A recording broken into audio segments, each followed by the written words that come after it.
Hello students. तो students आज जो मैं डिस्कशन करने जा रहा हूँ वो क्लास 11th के स्टूडेंट्स जो मैथमेटिक्स रखते हैं उनके साथ मेरे डिस्कशन होने वाला है। आप क्लास 10 से रिसेंटली इस क्लास में आए, हो सकता है आपका अभी तक रिजल्ट ना आया हो, लेकिन बहुतों का रिजल्ट आ भी चुका है।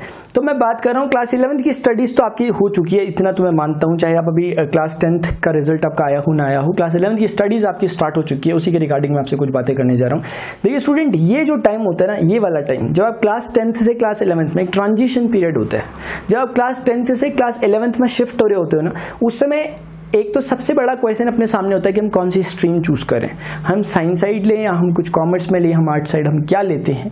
उसके बाद भी साइंस साइड में आप पीसीएम लेते हैं या पीसीबी लेते हैं, ये भी मैटर करता है। बहुत से स्टूडेंट तो पीसीएम भी लेते हैं, यानी कि वो मैथ्स भी लेते हैं और बायोलॉजी भी लेते हैं, और अकॉर्डिंग टू देयर इंटरेस्ट वो ऐसा करते हैं। यानी कि जब आप पीसीएम लेते हैं तो कहीं ना कहीं आपके मन में शायद इंजीनियरिंग के लिए कुछ होता है, जब आप पीसीबी लेते हैं शायद आप मेडिकल के लिए कुछ सोच रहे होते हैं। अदरवाइज बहुत से स्टूडेंट तो सिर्फ ले ही लेते हैं, और कुछ स्टूडेंट पीसीबी इसलिए लेते हैं क्योंकि उन्हें मैथ्स अच्छी नहीं लगती, लेकिन क्योंकि पीसीबी स्टूडेंट अपने पास है नहीं, अपने पास वही वाले स्टूडेंट है जो पीसीएम स्टूडेंट्स हैं। स्टूडेंट्स, ये मेरे कुछ के एक्सपीरियंसेस हैं जो मेरे स्टूडेंट्स के साथ हुए, वो ये कि ना जब पीसीएम हम लेते हैं क्लास 11th में आकर, देखिए प्लीज समझिएगा पूरी बातें जितनी मैं बता रहा हूँ, एक स्टोरी है ना, ये सही रहेगा, आपको हेल्प करेगा आपका सब्जेक्ट चूज करने में और आगे अपने सब्जेक्ट्स को पढ़ने में।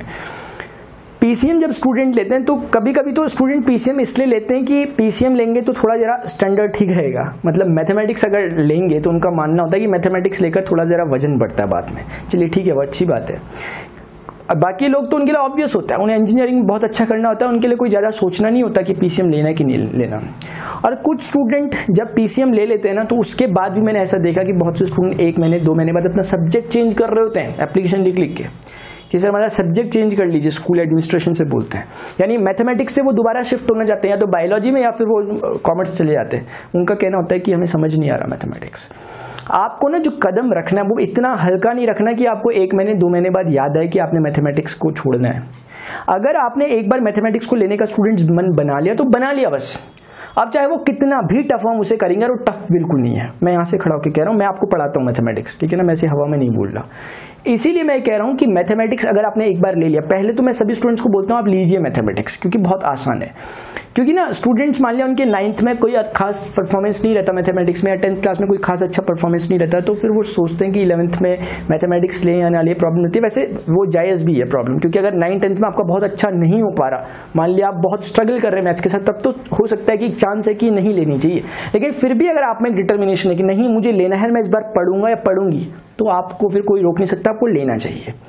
और एक बात और ध्यान रखना कि एक अपने मन में ये रहता है कि क्लास 11th की जब मैथमेटिक्स आ रही है नहीं तो कैसी होगी, क्या होगी, कितना पढ़ा हुआ आएगा, क्या नहीं आएगा। ये देखो 9th क्लास में जब आप पढ़ते थे ना स्टूडेंट, वहाँ ज्योमेट्री का पोर्शन बहुत ज्यादा होता था, वो पोर्शन अब यहाँ गायब हो जाता है ऑलमोस्ट क्लास 11th में। ये मैं आपको सीधी बात बता रहा हूँ, क्योंकि 9th क्लास में जो स्टूडेंट्स की ज्यादातर प्रॉब्लम होती थी ना, वो ज्योमेट्री पोर्शन रहता था, जहाँ पर ट्राइंगल रहता था, आपको थ्योरम्स को प्रूव करना होता था। वैसी वाली चीजें क्लास 11th 12th में बिल्कुल नहीं मिलती। एक बात तो ये, क्लास 11th में मिलता क्या, क्लास 11th में ना देखो जितना कुछ मिलेगा वो सब इंटरेस्ट से भरा होगा। मैं बता रहा हूँ चीजों को जरा प्लीज समझिएगा। यहाँ कैलकुलेशन पर ज्यादा फोकस नहीं किया जाता क्लास 11 12। मैं ये नहीं कह रहा कि कैलकुलेशन गलत कर दोगे, मैं ये कह रहा हूँ ना कि स्टूडेंट जितनी कैलकुलेशन करनी थी वो सीख गया 10th स्टैंडर्ड तक।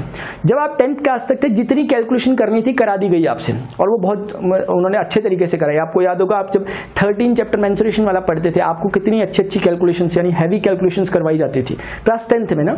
क्लास 10th की कैलकुलेशन हैवी है, लेकिन क्लास 11th में कैलकुलेशन बहुत कम हो जाता है, लेकिन यहाँ समझने का पोर्शन ठीक ठाक रहता है। यानी आप समझ सकते हैं कि मैजिकल वर्ल्ड में आप एंटर कर रहे हो, क्योंकि यहाँ पर बहुत सारे ऐसे चैप्टर आते हैं जो डायरेक्ट रिलेट करते हैं, आप डायरेक्ट रिलेट करते हैं प्रैक्टिकली, है ना, जो अपनी लाइफ उससे डायरेक्ट रिलेट करते हैं कि हम एग्जाम्पल को डायरेक्ट लेकर बना सकते हैं। जैसे मैं कुछ बोलना चाहूंगा, जैसे परमिटेशंस एंड कॉम्बिनेशन एक चैप्टर है आपके, उसमें ये एक ऐसा है जो बिल्कुल आप रियल लाइफ से रिलेट कर सकते हो। और बाकी कुछ ऐसे चैप्टर्स हैं जिन्हें आप अगर आप पढ़ते हो इस स्टैंडर्ड में, तो आगे आप चाहे 12th करो या आप 12th के बाद जो कुछ करते हो, वहां पर इनका बहुत ज्यादा हैवी यूज है। इसलिए क्लास 11th को सिर्फ इसलिए नहीं पढ़ना कि क्लास 11th पढ़नी है। और क्लास 11th का जो मैं बता रहा हूं ना, जो इंटरफेयर है, वो 12th के बाद आगे तक है। तो मैं उन चैप्टर्स को कुछ डिस्कस कर लेता हूं। 16 चैप्टर 16 चैप्टर्स आपकी बुक एनसीईआरटी में आपको दिए गए हैं। यानी क्लास 11th में एक ही सेपरेट बुक रहती है एनसीईआरटी की, और उसमें 16 चैप्टर्स हैं। जबकि आपको बता दूं क्लास 12th में जाते हैं 13 चैप्टर्स होते हैं और 2 बुक होती है। तो क्लास 11th में ज़्यादा सिलेबस है, क्लास 12th में ज़्यादा सिलेबस है, ये अभी मैटर नहीं कर रहा, ये अभी हम इस पर डिस्कशन नहीं कर रहे। लेकिन जो ये 16 चैप्टर्स है ना, पढ़ने तो नो डाउट आपको सारे हैं। क्लास 11th में अगर आप 100 मार्क्स स्कोर करना चाहते हो, आपको उस समय तो सारे ही चैप्टर्स पढ़ने हैं क्लास 11th के। लेकिन मैं आपको एक रफली बता देता हूं, आप चाहो तो इसे नोट भी कर सकते हो कि कौन सा चैप्टर एग्जैक्टली आपको पढ़ना है, 100% पढ़ना है, और बाकी में थोड़ा रिलैक्सेशन दिया जा सकता है। जैसे ना चैप्टर नंबर 1 जो आपका स्टूडेंट्स क्लास 11th में सेट्स नाम से एक मोस्ट इंपॉर्टेंट इंटरेस्टिंग वो है।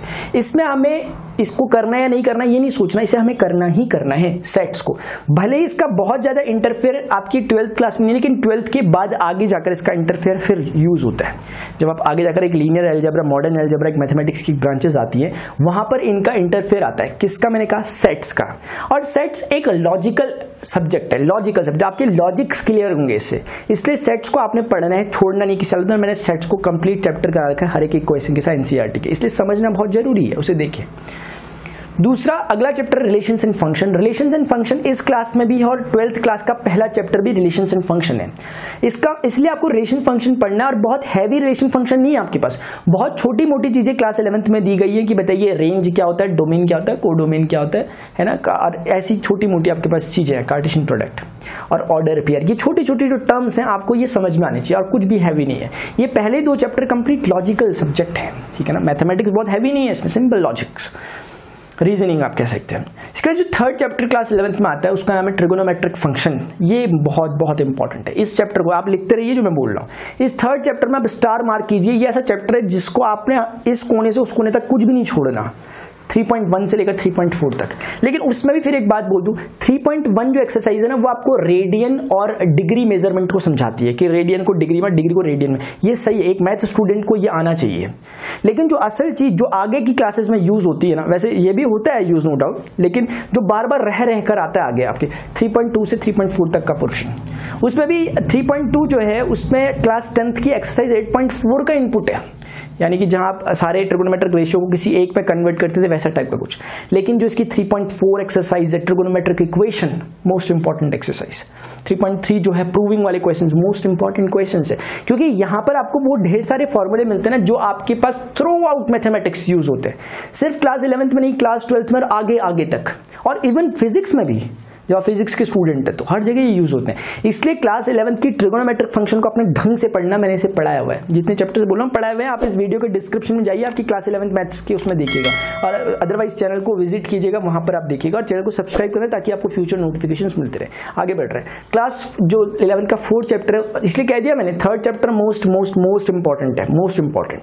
4th chapter PMI, principle of mathematical induction. ये अंडरस्टैंडिंग पर्पज से एक इंपॉर्टेंट चैप्टर है, अंडरस्टैंडिंग पर्पज से, क्योंकि ये डिफरेंट ब्रांच है। आज तक आपने कभी PMI जैसा कुछ पढ़ा नहीं होगा, पहली बार आप पढ़ रहे हैं, तो PMI की जो सोल है उसे पकड़ने की कोशिश करें कि करता क्या, ये किसी भी फॉर्मूले को प्रूव करवाने के लिए किस अप्रोच का इस्तेमाल कर रहा है, वो समझाता है 4th लेसन। सिर्फ एक एक्सरसाइज है, इंपॉर्टेंट है, ठीक है ना। भले ही इसका 12th क्लास में कोई खास नहीं है, ऐसा नहीं कह सकता बिल्कुल यूज नहीं है, एक जगह पर इसके 2 क्वेश्चन आते हैं।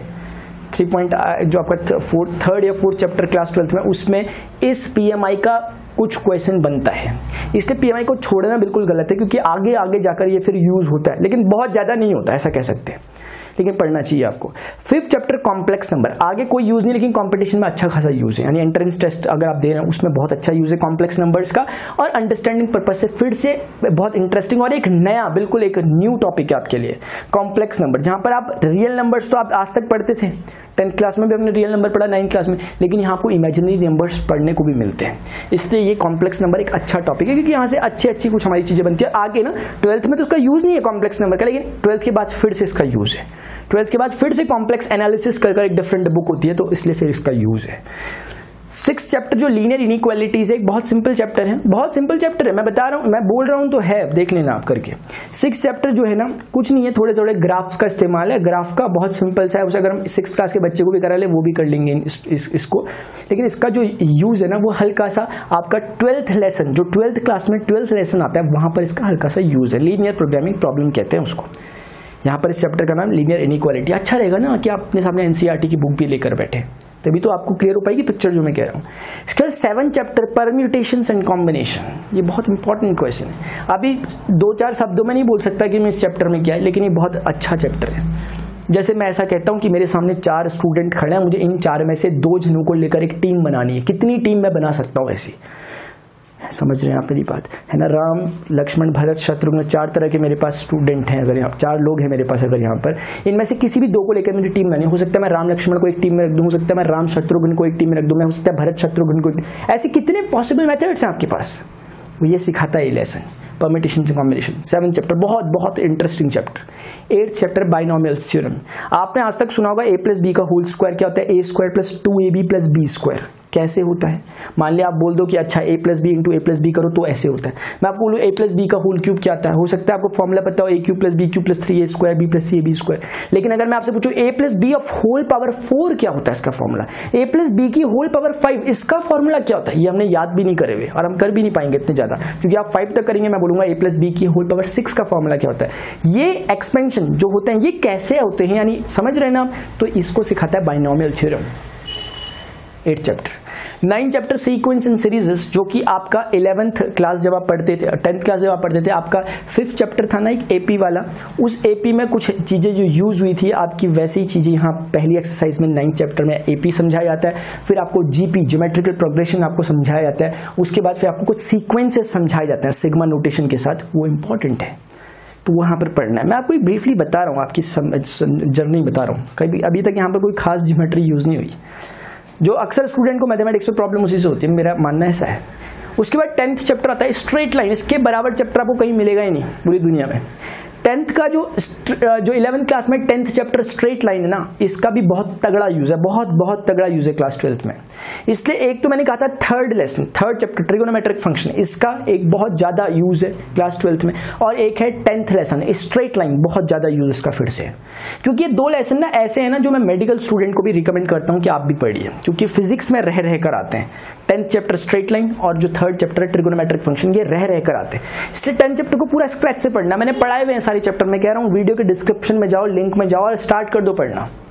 और ये 10th चैप्टर पढ़ने के लिए ना आपको किसी प्रीवियस चीज के आने की भी कोई जरूरत नहीं, क्योंकि ज्यादातर जितने टॉपिक्स आपको यहाँ दिखाई दे रहे हैं ना 11th क्लास में, ये एक नई नई ब्रांच को ओपन कर रहे हैं और ये अपने इंट्रोडक्शन पार्ट से स्टार्ट हो रहे हैं। यानी कि अगर मान लिया आप ना 3rd चैप्टर पढ़ लो तो पहला दूसरा चैप्टर आने की कोई जरूरत नहीं है आपको, 4था चैप्टर पढ़ लो कोई पहले के आने की जरूरत नहीं, क्योंकि लिंक नहीं है किसी भी चैप्टर में, सब चैप्टर इंडिपेंडेंट है आपके क्लास 11th में।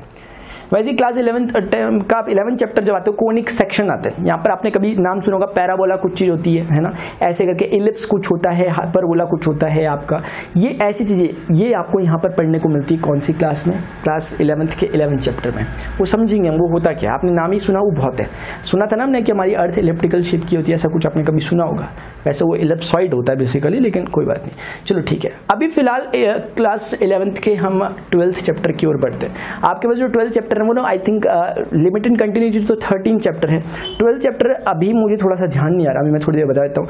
जो 13 चैप्टर है वो आपका है लिमिट एंड कंटिन्यूटी। उस लिमिट एंड कंटिन्यूटी में ये समझ ली कैलकुलस का थोड़ा सा स्टार्टिंग है। अगर ये किसी, वैसे तो आपको इसको पढ़ना ही पढ़ना चाहिए, बहुत सिंपल चैप्टर पढ़िएगा, इसका थोड़ा थोड़ा इनपुट आपके क्लास 12th में, थोड़ा थोड़ा इनपुट क्लास 12th में। उसके बाद जो आपके पास 14 चैप्टर आता है वो आपके पास एक मैथमेटिकल रीजनिंग कर एक चैप्टर आता है, ठीक है, अंडरस्टैंडिंग पर्पज का ठीक है, लेकिन इतना खास भी नहीं है कि इसका बहुत ज़्यादा यूज़ है, ठीक है, अपने मायने इसके जरूर है लेकिन इसका बहुत ज़्यादा यूज़ नहीं है किसी क्लास 12th में। लेकिन मैथमेटिक्स क्या है उसे समझाने की कोशिश करता है मैथमेटिकल रीजनिंग। चैप्टर नंबर 15 आपका स्टैटिस्टिक है, और स्टैटिस्टिक आपका इंटरेस्ट है पढ़ लीजिए, अपने 11th के लिए तो पढ़ लीजिए, लेकिन 12th में इसका फिर से कोई यूज़ नहीं है। हाँ, कोई बाद में स्टैटिस्टिक अगर लेता है सब्जेक्ट को, उनको फिर ये आना जरूरी है, बेसिक इंट्रोडक्शन, थोड़ा थोड़ा इनपुट जरूर है इसका प्रोबेबिलिटी में, लेकिन वो इतना ज़्यादा नहीं है कि अगर चैप्टर ही ना पढ़ाओ तो स्टैटिस्टिक यहाँ पर है। उसके बाद जो लास्ट चैप्टर है 16 वो है आपका प्रोबेबिलिटी। प्रोबेबिलिटी जो आपका स्टूडेंट चैप्टर है वो आप पढ़िए आराम से जितना कुछ दिया, लेकिन सीधी और साफ बात कहता हूँ उसका कोई यूज नहीं है क्लास 12th में, ठीक है ना। सैंपल स्पेस जैसे वर्ड यहाँ पर आते हैं, लेकिन वो मैं क्लास 12th में दोबारा से उन्हें रिवाइज करवाता हूँ। मेरा देखिए इससे ये मतलब नहीं कि आपने 11th पढ़ना छोड़ दे, मैं बता रहा हूँ कि मैं सच्चाई बता रहा था कि 11th में प्रोबेबिलिटी का कोई खास यूज़ नहीं है, स्टैटिस्टिक का कोई यूज़ नहीं है, लिमिट एंड कंटिन्यूटी का कोई खास यूज़ नहीं है, कोनिक सेक्शन का कोई खास यूज़ नहीं है, स्ट्रेट लाइन का बहुत ज़्यादा यूज़ है, बाइनोमियल थ्योरम का कोई खास यूज़ नहीं है, और परम्यूटेशन कॉम्बिनेशन का कोई खास यूज़ नहीं है। अगर आप कॉम्पिटिशन की प्रिपरेशन करें तो बहुत ज़्यादा यूज़ है। वैसे ही आपके पास जो लीनियर इनइक्वालिटी कोई खास यूज़ नहीं है, इसका कॉम्प्लेक्स नंबर का कोई खास यूज़ नहीं है, PMI का भी कोई खास यूज़ नहीं है। मोटे मोटे तौर पे क्लास 12th के लिए अगर आपकी पढ़ाई में को भी ध्यान में रखते हुए चलना है तो आपको ना एक तो 3rd चैप्टर एक 10th चैप्टर को फोकस में लेके चलना, हाईलाइट करना है इन्हें, और बाकी सारे चैप्टर पढ़ने क्लास 11th के लिए मार्क्स के लिए और इंटरेस्ट के लिए। बाकी चैप्टर्स मैंने जितने चैप्टर कहा ना खास यूज़ नहीं है, वो सिर्फ आगे वाली क्लास के लिए कहा। इसका मतलब ये नहीं कि क्लास 11th में हमने पढ़ना ही नहीं है, क्योंकि उनका अपना अलग मजा है, ठीक है ना। वो तो मैं बता रहा हूँ कि आगे फ्यूचर के लिए मैं बता रहा था, ठीक है। मेरा बिल्कुल मतलब ऐसा नहीं है कि आप इन चैप्टर्स को अंडर एस्टिमेट कर दें। चैप्टर अपने आप में इंटरेस्ट से भरपूर है पूरा। वो इंट्रोडक्शन टू 3D ज्योमेट्री है जो कि आपको क्लास 12th में पढ़ने को मिलता है, और यहाँ पर कुछ खास बहुत ज़्यादा इसके बारे में नहीं बताया था। ये स्टूडेंट्स मैंने ब्रीफली आपको बताया कि आपके उसमें मैथमेटिक्स में ये चीज़ें चैप्टर्स में दिए गए हैं। और मेरी तरफ से अगर आप सुने ना, क्लास 11 बहुत बहुत बहुत ईजी है। क्योंकि बताऊँ क्या होता है, कभी कभी स्टूडेंट्स का माइंड ना बना ही क्लास 11 12th की मैथमेटिक्स को समझने के लिए होता है। अब वो ना कभी कभी क्लास 9 10th की अगर नहीं समझ पा रहे हैं ना, तो वो सोचते हैं कि मैथमेटिक्स ऐसी होती होगी। बहुत सिंपल मैथमेटिक्स है। मैं अपनी तरह से इतना कह सकता हूँ, जब भी आप अगर मान लिया आपने सब्जेक्ट चूज अभी नहीं किया, तो पहले थोड़ा सा चैप्टर्स को पढ़ कर देखें, और पहले गिव अप करने के मकसद से मत पढ़ें। क्योंकि ना चाहे कोई भी नए से नया स्टूडेंट को, टॉपर से टॉपर स्टूडेंट भी जब पहली बार किसी बुक को पढ़ रहा है, पहली बार किसी चैप्टर को पढ़ रहा है, थोड़ी डिफिकल्टीज आती ही आती है। तो ऐसा नहीं कि थोड़ी सी डिफिकल्टी आई बस आपने तुरंत आप स्विच हो गए कि नहीं मुझे समझ नहीं आ रहा। वो तो है ही, वो तो आएगी। और एक बार अगर आपने मन बना लेना, तो फिर डिफिकल्टी कितनी भी आए आप कर रहोगे ही रहोगे। और बहुत सिंपल है। मेरा प्लानिंग थी कि बाकी भी सब्जेक्ट के बारे में आपको बताऊंगा, लेकिन फिलहाल मैंने आपको अभी 11th मैथमेटिक्स के बारे में बताया। स्टूडेंट्स, अगर आपको लेक्चर इन्फॉर्मेटिव लगा हो, जो मैंने सेशन लिया ये आपको इंपॉर्टेंट लगा हो अगर आपके लिए, तो आप इस वीडियो को जरूर लाइक कीजिएगा। अदर नीड स्टूडेंट के साथ जरूर शेयर कीजिएगा अपने फ्रेंड्स के साथ, क्योंकि मैंने आपको उसमें ब्रीफली बताया कि हमारे पास जो मैथमेटिक्स के चैप्टर्स हैं वो किस बारे में क्या क्या कहते हैं। आपको एक बेसिक आइडिया हो ही गया होगा। बाकी इस वीडियो के डिस्क्रिप्शन में क्लास 11th मैथ्स के जितने चैप्टर्स मैंने बना रखे हैं, जिनके बारे में मैंने बोला है, आप उनको देख सकते हैं। स्टार्ट कीजिए सेट्स, जो पहला चैप्टर पढ़ना स्टार्ट कीजिए यहाँ से मेरे साथ साथ। फिर देखिए आपको समझ में आता है कि नहीं आता। मुझे वीडियो के कमेंट में बताइए कि आपको समझ में आया कि नहीं आया। तो स्टूडेंट्स, फिलहाल अभी के लिए इतना ही। मिलता है नेक्स्ट लेक्चर में। Till then good bye, see you, take care.